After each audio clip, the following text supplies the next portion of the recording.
Coming up, what am I not saying that needs to be said? What's being said that I'm not hearing? And what am I saying that's not being heard? If leaders can organize themselves around questions like that, what ends up happening is they lead from a place of deep and profound humanity that creates trust and community and compassion and collaboration and our ability to face impossible challenges. In today's episode, we'll discuss the idea that to become better leaders, we first need to become better human beings. Our guest argues that learning to lead yourself is the hardest part of becoming a leader, and is only possible through what he describes as radical self-inquiry. Today's episode is all about learning how to look within ourselves to be able to lead others effectively, so we can create the organizations that we and our employees want to work for. We're talking today with Jerry Colonna, author of Reboot, Leadership and the Art of Growing Up. Jerry is a venture capitalist turned executive coach and CEO and co-founder of Reboot.io, an executive coaching and leadership development firm. For nearly 20 years, Jerry has drawn on his expertise as an investor, executive, and board member at more than 100 organizations to help others find and lead with humanity, resilience, and equanimity.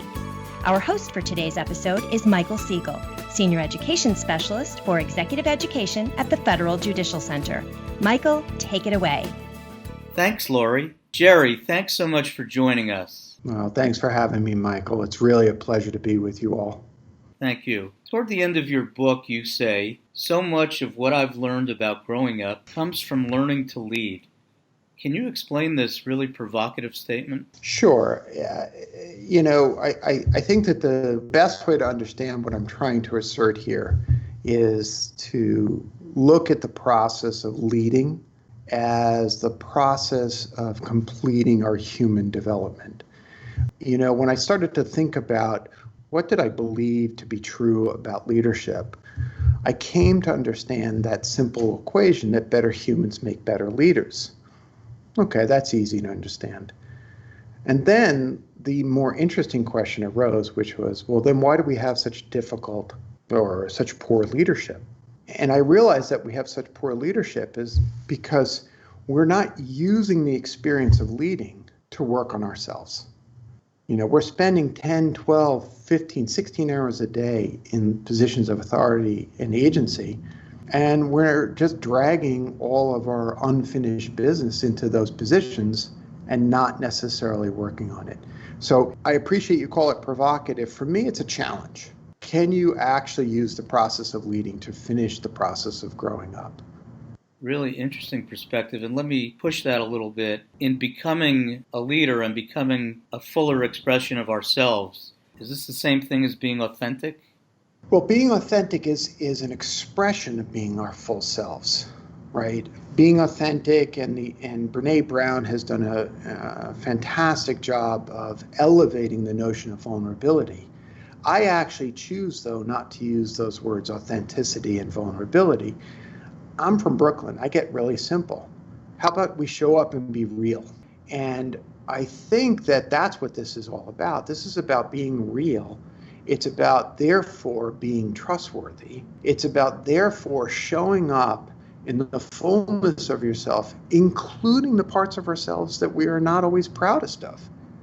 But instead of hiding those and covering those with aggression and shame, or instead, in worse cases, producing toxic cultures around us, if a leader, someone who has authority and power, can acknowledge their strengths and weaknesses and lean into those and say, I'm going to use this process to work on my processes, then what ends up happening is we have a much, much more healthy organization structure, society, political structures. Everything starts to flow in a healthier way. So I can relate to the directness because I'm from New Jersey, so we're on the same page.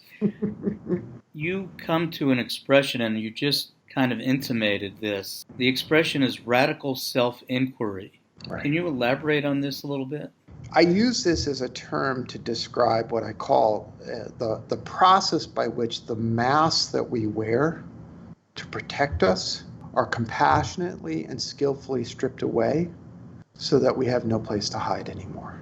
Now, what I just said is loaded and powerful because it's really important to hold that process with skill and grace and compassion. We develop masks. We learn to hide our true selves as a way to protect ourselves, mostly from shame, but oftentimes from existential violence in some form or another. We do this through the process of asking ourselves powerful questions, like, who am I as an adult? What do I value about the world? Do I believe the world is a dog-eat-dog, get them before they get me kind of world? And if so, how does that inform my leadership and my adulthood? I call this entire thing radical because we tend not to do it. It's radical because it's essential to the process of actually growing up and becoming our fullest selves. And we tend not to do it because it's painful and it's scary. Indeed. You also say that standing still can help one do this radical self-inquiry. How does that work? Well, standing still is a shorthand term I came to, and most poetically, most powerfully, it comes from a beautiful poem by David Wagner called Lost. And the first line of which is, when you're lost in the woods, stand still. Now, I do a lot of public speaking. I do a lot of engagements with people. And one of the first things I ask people is, how are you doing? And then I joke, no, really, how are you? And one of the things that often emerges is people feel lost. They feel exhausted. They feel overwhelmed. When we feel lost, the thing to do is to stop moving. It's to stop the process. You know, there's that old line, when you find yourself at the bottom of a hole, stop digging, right? Stand still because it's not working. And then pause and ask yourself a series of questions. Am I leading the way I want to lead? Is this the organization that I want to be? Is this the company that I would like to work for? Is this the life that I'd like to lead? So, Jerry, how can leaders find the time to stand still, literally? Where do they find that kind of time? Well, you know, the truth is that all of us feel busy all the time. But behind that question, Michael, is what I think is a bit of a myth. And it's anxiety masked in the sense of overwhelm. And it kind of goes like this. I don't have time to think. I don't have time to breathe. I don't have time to fill in the blank because everything is so urgent all the time. So let's just pause and think about that for a moment. What are we doing in our organizations that we're asking people who have power and agency to live like that? What kind of decisions are they making when they're living at the edge of their ability to breathe? And is it really true that I have to work at that pace? Or is there something else going on there? You know, in my book, I use the phrase that we often mistake motion for meaning, and that we create a sense that busyness is somehow a sense of value, affirmation, and validation. Oh, I'm so busy. Now, I don't want to be dismissive. There's a lot of work to be done. But really, do you not have time to pause in the morning, to sip your coffee and do one thing at a time, and just have a cup of coffee and pause for 2 or 3 minutes before you plunge in and start staring at a screen again? Give your mind a chance to catch up. So I'm not saying that it's not true that people are busy. It's just we often use busyness as a mask for something else. I tend to agree, and I think of the old Covey distinction between urgency and importance. That's it. Yeah. That's it. We're in a time, an era of COVID-19 where people do things like deplete themselves, run themselves into the ground, which are questions you have posed to executives. Why have I depleted myself? Why have I run myself into the ground? Why have I allowed myself to become so exhausted? What kind of answers do executives give to you, and what does the current environment do to either exacerbate or deal with that issue? I'm going to answer this question with a short story that I tell in the book. There's an old story about an ancient potter who spends his entire life trying to perfect the most exquisite glaze imaginable. And at the end of his life, deciding that his meaningful life is over, he walks into the kiln and disappears into the fire. The next day, the potter's assistants open up the kiln, take out the pots, and they're covered with what? The most exquisite glaze imaginable. It's a really problematic story, because one lesson of the story seems to be that the way to create the thing that we're all desiring, this exquisite glaze, is to deplete ourselves entirely and to disappear into the work. And we get that message a lot. When I think about that story, I ask myself, well, where's the potter's spouse? Where are the potter's kids? Did they have any choice in this matter? And the answer, of course, is nobody asked them. And so I use that story to then turn to a leader and ask them the really important question here. Are you working 20 hours a day because it's necessary, or because you're afraid of facing what is going on outside of work? Now, you asked specifically about COVID and life in pandemic lockdown. Part of what's going on is that our world feels like a dumpster fire. It's dumpster fire after dumpster fire after dumpster fire. We are scared collectively. For some people, we feel like we're fending on our own. And for some, they take comfort and validation from staring into a computer screen all day long. Because at least it feels like it's something I can control in a world that increasingly feels out of control. But I have learned that using a distraction does not create a sense of well-being. As you know from my book, the goal is equanimity. The world is a dumpster fire and I'm okay. The world is beautiful and I'm okay. And so what the calling in a time like this is to reach back, is to stand still and to go back and say, what's actually important? What matters? You know, I know I'm speaking to the federal judiciary here. I'm going to make a comment. Thank God for the work you guys do. Thank you. What you do matters. You are a firewall on the Republic. You're protecting the Constitution. That's what matters. It matters to the average citizen like me.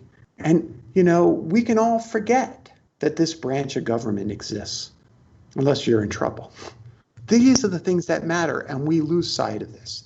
Your comments lead me to the question about executives and leaders purging old ideas like busyness and so forth from their mentality. Is this what you mean by rebooting? It does. To lay it out even further, I liken these old belief systems, these old childhood survival strategies, as, in programming, we'd call it a subroutine. It's an early level of programming, usually set in around age 5, and it sort of runs in the background constantly, just like on your computer, taking up cycle times.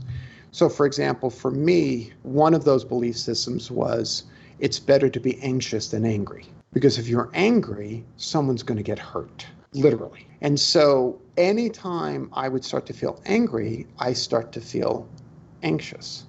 I have a colleague who, anytime he starts to feel angry, feels confused. When we age, when we become adults, or when we become leaders and have power and authority, one of the things that starts to happen is these belief systems run in the background and they become a cultural norm. So you might have a cultural norm of conflict avoidance within an organization. And then people struggle to tell the truth. And then they call in me and they say, Jerry, we have problems in trust in our organization. Well, you're not telling the truth. Well, we can't tell the truth because that might create conflict. And so we have to avoid that. You use the term purge. I'd rather use the term lovingly reveal so that you don't need it anymore. Right? Because that's that compassion. Because what happens is these systems that we put in place, they worked beautifully. They're designed to keep us safe from the things that would harm us as children. The problem is we become adults and we have power and agency, and they still start to run. And part of the process of becoming a full-blown adult is to reboot ourselves to the point where we say, wait, I actually choose not to do that anymore. Carl Jung said famously, I am not what has happened to me. I am what I choose to become. There's so much agency in that. There's so much beautiful optimism in that belief.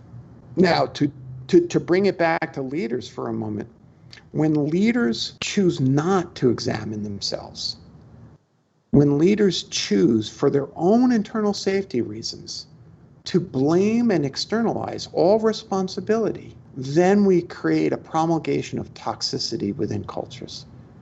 And the result is we all suffer because the person who has power is not willing to look in the mirror and say, what am I doing?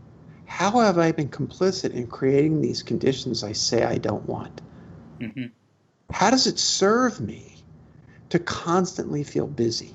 How does it serve me to constantly convey a sense of urgency, to use Covey's expression, without being able to foster a sense of discernment about what's important and what's not important?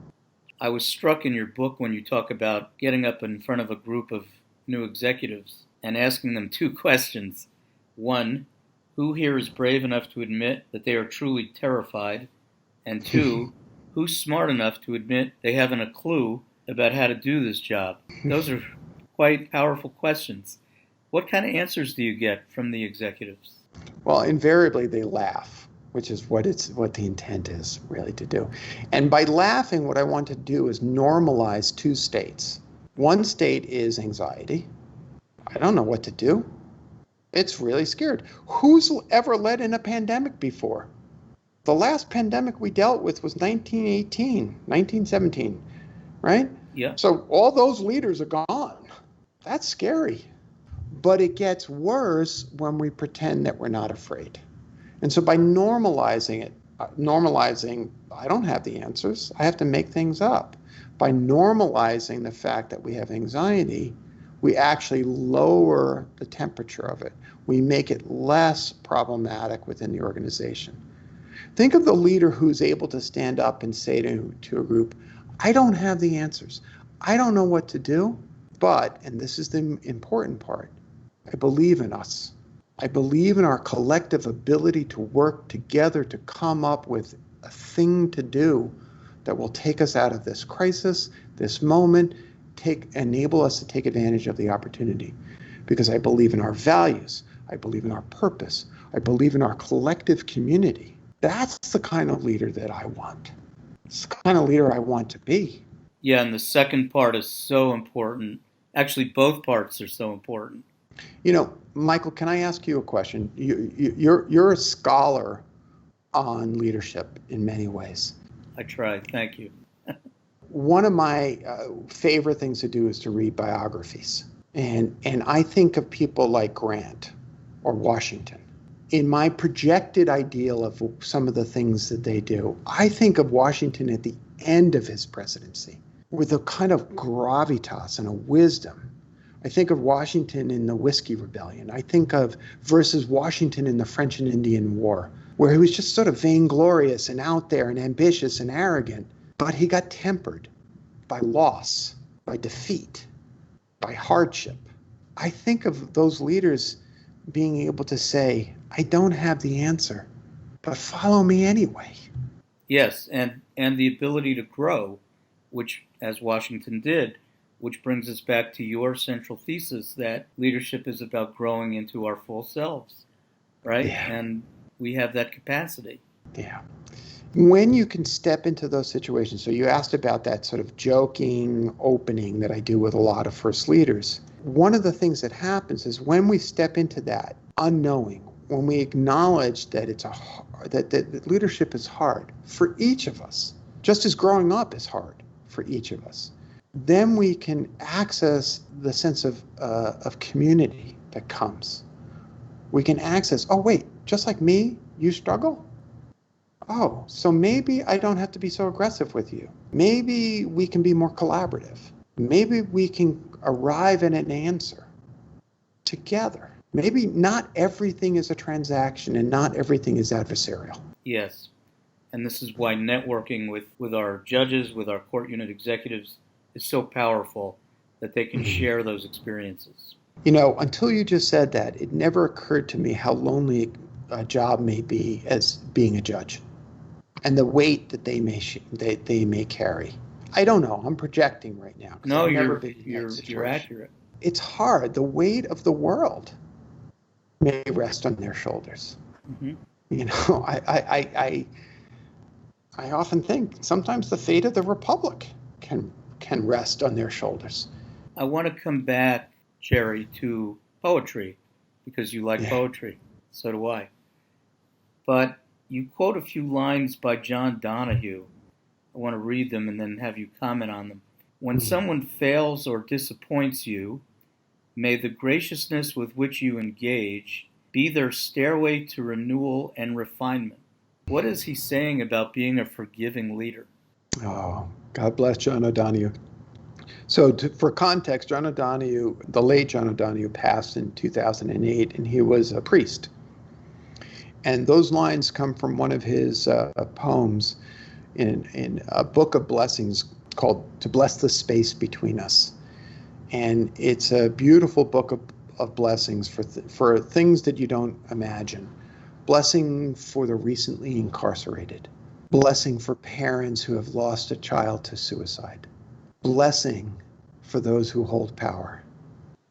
And that line comes from blessing for a leader.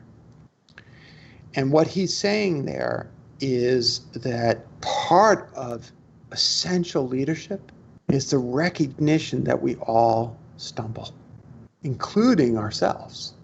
See, what I read into those lines is not merely the graciousness of those of us who hold power in a superior fashion, providing renewal and refinement to those who report to us, but also to hold ourselves with the grace of understanding that it is through failure that we rise, that we understand, that we grow. And I love his image of the disappointment being a stairway to renewal and refinement. You know, another way to think about this, Michael, is I often will say to my clients, you can stop a dog from wetting the carpet by yelling at it and rapping it on the nose with a rolled up newspaper, or by gently reinforcing positive behavior. Here's a treat for going outside. The danger with rapping them on the nose is they're going to pee on the carpet again. Fear is a very, very limited tool for leaders. It works occasionally, but not on a sustained basis. It should be used in times of crisis. Quick, everybody out of the theater. We're on fire. The problem is we use that fear and retribution as a means to create compliance. And then the leader sits there and says, why doesn't anybody think for themselves? Throughout your book, you refer to 3 powerfully liberated questions that have helped you and those you coach. What are those questions, Jerry? Well, thank you for asking that. There are 3 questions, and they actually came to me by way of my psychoanalyst, Dr. Sayers, who passed a number of years ago. I worked with her for 28 years. And they are, what am I not saying that needs to be said? What's being said that I'm not hearing? And what am I saying that's not being heard? Now, implicit in all of those questions is a advocacy for speaking truth. The first question was the most powerful question for me because it unlocked a propensity for migraines that I had growing up. You know, in one of those classic ninja moves that a good therapist will make with you, I was complaining about my ongoing migraines. And finally, in frustration, Dr. Sayers said to me, what are you not saying that you need to say? And it shocked me. And it turned out I was not saying a whole lot of things that I needed to say. What a gift to be able to say what's truly in your heart. And in the case of leadership, how about this? What am I not saying that needs to be said? I'm scared. Or I'm a leader and I have responsibilities, but I have a 4-year-old at home and I'm scared to send them to school this fall. Or I have a parent who refuses to wear a mask and I don't know what to do about that. See, there's the fullness of humanity in that question. And then the follow-on questions, what am I saying that no one is hearing? I'm speaking. Sometimes I speak with my actions. I don't speak with my words. But I'm not being heard. And lastly, most relevant for those who hold power, what are people saying to me? But because of my own programming as a child, my need for safety, I refuse to hear, like they're suffering, like they're scared, like they need more from me. I fundamentally believe that when all adults are able to lean into those questions, what gets unlocked is the fullness of ourselves. And if we take it all the way back to the first things that we were talking about, better humans make better leaders. If leaders can organize themselves around questions like that, what ends up happening is they lead from a place of deep and profound humanity that creates trust and community and compassion and collaboration and our ability to face impossible challenges. I mean, in a time like this, economic crisis, a racial injustice reckoning, a health crisis that reveals, among other things, inequalities in our system, this is what we need. Compassion, strength that comes from values, not from an authoritarian, I have all the answers stance, but the belief in human beings together. What a fantastic set of questions. Thank you for sharing that. Jerry, is there anything else you'd like to tell our audience? I just want to circle back to what I said before. Thank you for the work that you do. I cannot imagine how hard it is trying to do this, sitting in your living rooms, running a branch of the government that, as I said before, is a bulwark against things that would challenge us.